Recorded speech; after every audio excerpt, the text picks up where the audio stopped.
Chapter: Lost in the Cave. By Sunday morning, the whole town of St. Petersburg knew something was wrong. Tom and Becky were not on the boat when they returned. So where were they? Were they still inside the cave? Were they alive or already dead?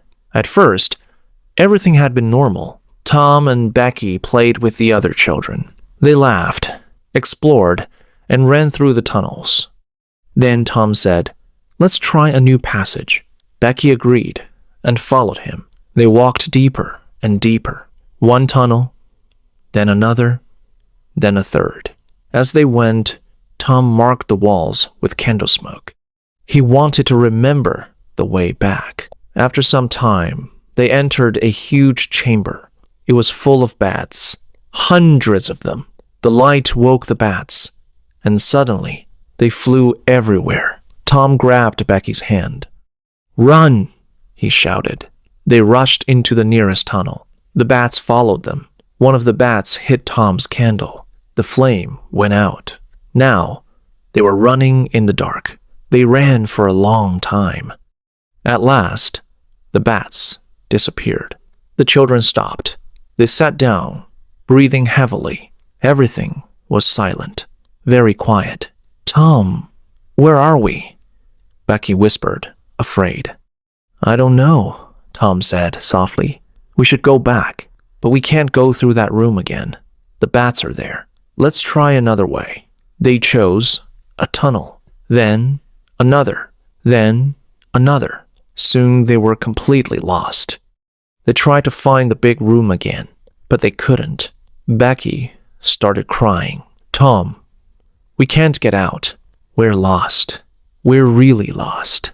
They walked for a long time. When they were tired, they sat down. Then they stood up and walked again.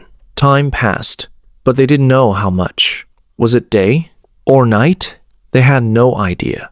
After some time, Tom said quietly, "We need water." They had nothing to eat and nothing to drink. At last, they found a small underground stream.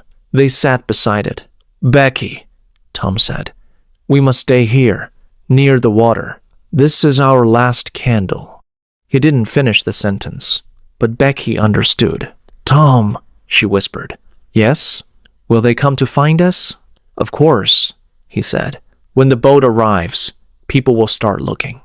"But how will they find us in all these tunnels?" "Oh, Tom, we're going to die here." Becky began to cry again. Then the candle went out. Now they were in complete darkness. They sat there for hours. Sometimes they slept, then woke up and slept again. Was it still Sunday or already Monday? They didn't know. Suddenly Tom sat up. "Listen!" They both stayed very still. Somewhere far away, there was a sound, a voice. Someone was calling. They listened again. Yes, closer this time. "Help!" Tom shouted. "Help!" Becky cried. They stood up and moved forward in the darkness. Their hands touched the wall as they walked. They stopped, listened again. Silence. Nothing. The voice was gone. Slowly, they went back to the stream. They slept again. When they woke up, they were terribly hungry. Maybe it's Tuesday now, Tom thought. I have to do something. Then he had an idea. "Becky, listen," he said. "I have a long string in my pocket. I can explore the tunnels and still find my way back to you. You stay here, carefully." Tom moved into a narrow tunnel. He crawled on his hands and knees. The string followed behind him.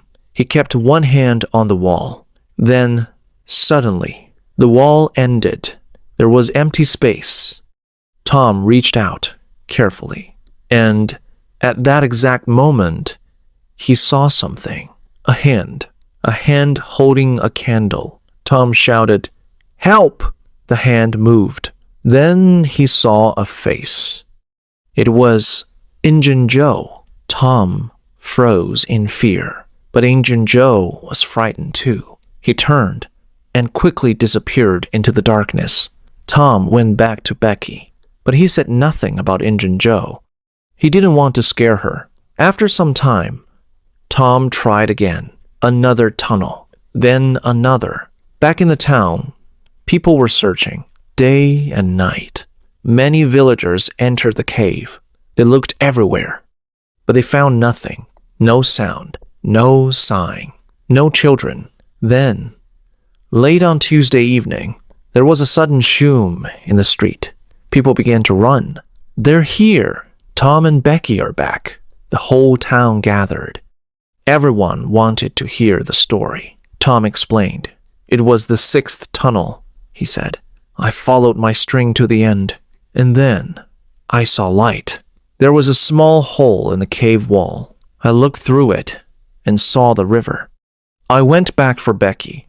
We climbed out through the hole. Then we stopped a boat. We were 5 miles away from the cave entrance. Tom was completely exhausted. After 3 days in the cave, he went to bed. He stayed there for 2 days. Later, he visited Huck. Then again, every day. But Mrs. Douglas was always there. You can't stay long, she said. Huck is very sick. He needs rest. So Tom could not tell him everything. He could not talk about Injun Joe. About 2 weeks later, Tom was at Becky's house. Her father came into the room. Well, Tom, he said, smiling, would you like to visit the cave again someday? I'm not afraid, Tom answered. Mr. Thatcher laughed. There are many boys like you, he said, but no one will enter that cave again.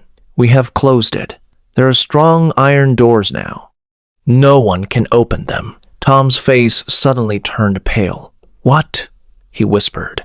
Mr. Thatcher, Injun Joe is still inside that cave. An hour later, a group of men ran to the cave. They opened the doors. Inside, they found him. Injun Joe was lying on the ground, dead. His face was turned toward the door, and in his hand, he still held a knife. Подпишись, пожалуйста, или хотя бы поставь лайк. Один лайк не меняет мир, но меняет путь того, кто делится смыслом.